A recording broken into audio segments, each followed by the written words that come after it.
Canaloplasty can be done as a standalone procedure or combined with cataract surgery.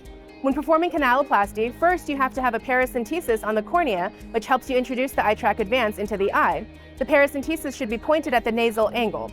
Then you take the iTrack Advance and insert it into the anterior chamber once it's been filled with a viscoelastic, such as Healon. Then you can take the iTrack Advance injector and make a small scratch on the trabecular meshwork, and then you place the injector into Schlemm's canal and push on the blue slider to advance the catheter into Schlemm's canal. The blinking red light will help indicate that you're in the canal. Then you keep pushing the catheter forward until it goes all the way around Schlemm's canal for 360 degrees. Once you see the light come all the way around the other side, you're ready to retract your catheter and perform the canaloplasty. As you retract the catheter slowly, your assistant will click the visco injector, approximately 10 clicks per quadrant, or about 40 clicks for the entire 360 degrees. So you will slowly retract the catheter while performing the canaloplasty the entire way. Then you'll retract the catheter back into the injector and remove the injector from the eye. I like to perform canaloplasty in patients with mild to moderate primary open-angle glaucoma, or any patients with primary open-angle glaucoma that are on blood thinners or aspirin who might have a bigger hyphema when performing other larger types of angle-based MIGS. I also like to perform canaloplasty for patients with secondary open-angle glaucoma. When you perform a canaloplasty, you're performing a pressurized viscodilation of Schlemm's canal. So the Healon that you're injecting to Schlemm's canal expands Schlemm's and pushes past any obstructions and also pushes into the collector channels, and this helps flush everything downstream. This is different from other types of MIGS, which may simply bypass the trabecular meshwork, but does not do anything to expand Schlemm's canal or flush anything downstream. Or other procedures which may cut the trabecular meshwork, but again does not expand Schlemm's canal or push anything downstream. So canaloplasty is unique in that way. I have been experimenting with different times to inject the viscoelastic at the time of canaloplasty. When I first began canaloplasty, I performed the canaloplasty on the way out, as recommended, after putting the catheter all the way around Schlemm's canal. However, when I perform my canaloplasty at the time of phaco, I like to use Healon 5 as my viscoelastic in the anterior chamber. When Healon 5 is in the anterior chamber, this will cause Schlemm's canal to collapse a little bit, so it can be a little bit more difficult to advance the catheter all the way around. So I've modified my technique to inject viscoelastic on the way in as well as on the way out. So now I do about 20 clicks on the way in and 20 clicks on the way out when I'm performing canaloplasty at the time of phaco. Depending on the type of patient and their severity of disease and their severity of field defect, the results can vary, but on average, based on some data from the iTrack registry, preoperative pressures may be somewhere in the high teens, postoperative pressures at 1 year can be somewhere in the low teens after canaloplasty.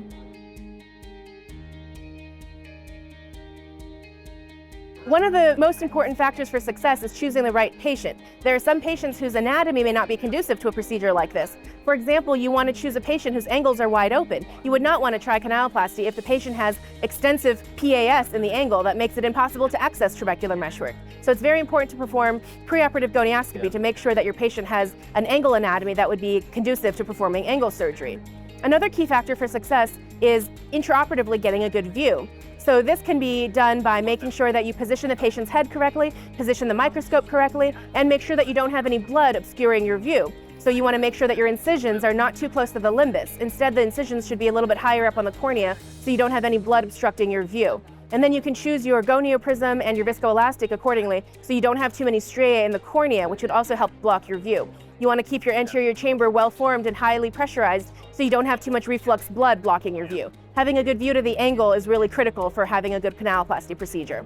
And third of all, it's important to watch a lot of videos online and be familiar with how the procedure works and how the handpiece works. Don't perform your first procedure without practicing in a wet lab if you can. Make sure you hold the handpiece in your hand, slide the slider back and forth, twist the nozzle back and forth. The handpiece is very customizable, so you want to make sure it feels comfortable in your hand and you're familiar with how the blinking light works and the visco injector works before you start your case. It's important to make sure your OR staff are also familiar with how to set it up and how to inject the viscoelastic for you.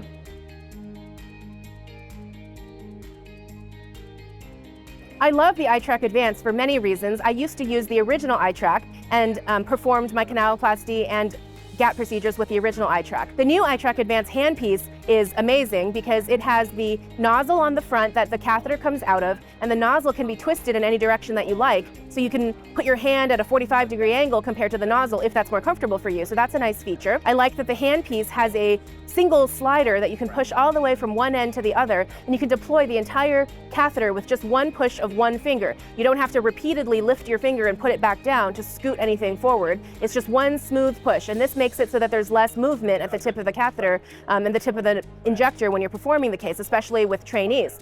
I also love the blinking red light. That was there before with the original iTrack, and that remains a feature about the iTrack Advanced that I love, which tells you when you're in the right place and tells you if you're not in the right place so that you can redirect yourself quickly. I also love that the visco injector is customizable, and you can choose to deploy the viscoelastic on your way in or on your way out, as few or as many clicks as you want, whenever you want. So this level of customizability with the viscoelastic delivery is also a great feature of the iTrack Advance.